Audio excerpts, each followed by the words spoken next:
সর্বকালের সর্বশ্রেষ্ঠ রেকর্ড সিলেটে শিলাবৃষ্টি হয়েছে। অসংখ্য মানুষের ঘরের টিন ছিদ্র হয়ে গেছে। পাশাপাশি রাস্তায় থাকা মানুষ অনেক ক্ষতিগ্রস্ত হয়েছে। রাস্তায় থাকা গাড়িগুলো, বিভিন্ন বাসাবাড়ির গ্লাসও ভেঙে গেছে। এই দৃশ্যগুলো আমরা দেখতে পেয়েছি। সিলেটে হঠাৎ কালবৈশাখী ঝড়ের সঙ্গে শিলাবৃষ্টি হয়েছে। আকাশ থেকে পড়া বড় বড় শিলাখণ্ডের আঘাতে নগরের অনেক বাসাবাড়ি, জানালার কাচ ভেঙে গেছে। যানবাহনের ক্ষয়ক্ষতি হয়েছে, যা রাস্তাঘাটে দেখা গিয়েছে।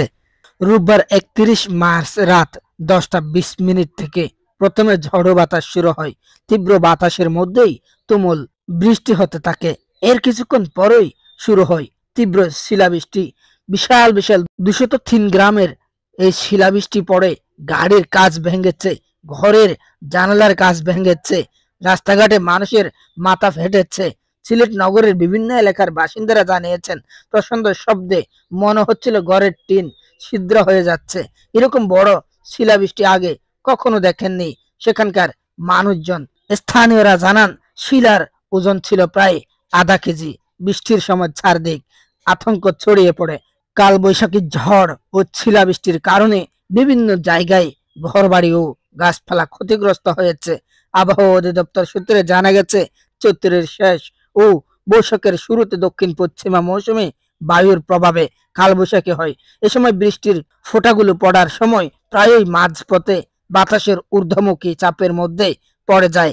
ফলে বৃষ্টির ফোঁটাগুলো নিচে নামতে নামতে তার কিছু অংশ আবার উপরে উঠতে শুরু করে এবং আরো তীব্র হতে থাকে।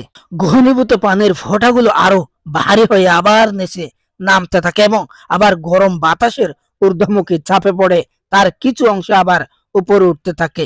প্রিয় দর্শক শ্রোতা, বলছিলাম সিলেটের কথা। সিলেটে গত রাতে অর্থাৎ রাত 1টা পর্যন্ত সেই সিলেটবাসীর আতঙ্ক ছিল। কিছুদিন আগেও সেখানে বন্যায় মানুষ প্লাবিত, মানুষ ভাসে গিয়েছিল। কিন্তু সিলেটবাসীর কি এমন অপরাধ, কি এমন হয়েছে সিলেটে, বাংলাদেশের জমিনে এই অবস্থা কেন হচ্ছে আল্লাহ জানে, আল্লাহ ছাড়া কেউ জানে না। বৃষ্টির ধারার সঙ্গে নিচে নামে আসে, এটাই শিলাবৃষ্টি। শিলাবৃষ্টির প্রধান শর্ত প্রচন্ড গরম। চৈত্র বৈশাখ মাসে এরকম গরম পড়ে, ফলে কাল বৈশাখের সময় শিলাবৃষ্টি হয়, এমন কথা জানিয়েছেন অনেকেই।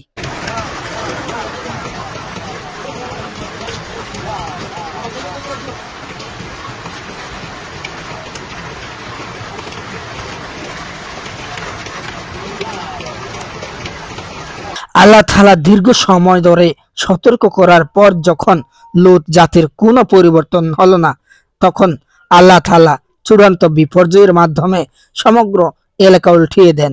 আকাশ থেকে একাধারে বৃষ্টি ও পাথর বর্ষণ করে সমগ্র জাতিকে সমূলে নিচ্ছিন্ন করে দেন। বলছিলাম লূত জাতির কথা। আমরা লূত জাতিকে একটি ঘৃণিত অপরাধের জন্য জেনে থাকলেও তারা আরো 2টি অপরাধের সাথে শামিল ছিল, ব্যভিচার ও অজাচার। ঠিক তদ্রূপ সিলেটের শিলাবৃষ্টি দেখার পর থেকেই একটা প্রশ্ন মাথায় ঘুরছে, মানুষের তো অনেক ক্ষমতা, এই যে আকাশ থেকে শিলা এসে মাথা ফাটিয়ে দিচ্ছে, এখন কি এই ক্ষমতাসীনরা আকাশে পাথর মারবে? এই কথাগুলো অনেকেই বলছেন।